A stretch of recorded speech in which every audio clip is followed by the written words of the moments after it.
কি হয়েছে দাদা?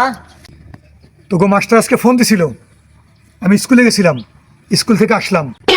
এ ছোড়ো, আজকে যে আমরা স্কুলের পিছনে যাইয়া সিগারেট খাইছিলাম, ওই আবার কিছু কইলো নাকি দাদার ধরে?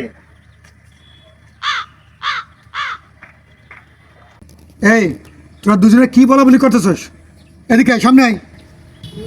তোরা দুই ছাগল পরীক্ষার খাতায় কি করছস? ও দাদা, কি করছি পরীক্ষার খাতায়? পরীক্ষার খাতায় তোরা দুইজনে বাবার নাম দুইটা লেখছস কেন? ও দাদা, ঠিকই তো আছে। বাবা মারা যাওয়ার পরে তুমি আমাকে বড় করছো না, তারপর তুমি কইছো না যে কোনোদিন তোরা 2 নম্বর কাজ করবি না, পরীক্ষার সময় কেউ দেখতে লিখবি না, একজন তো লিখবে, তুই তো লিখবি না।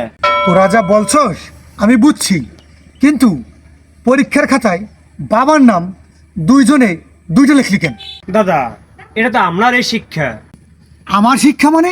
কেন দাদা, তুমি এই তো কইছিলা যাতে আমরা কেটে করে নকল না করি, ঠিক না ভাই? হ্যাঁ, হ্যাঁ। এর কারণে বাবার নামটা বলেই খেলেছে।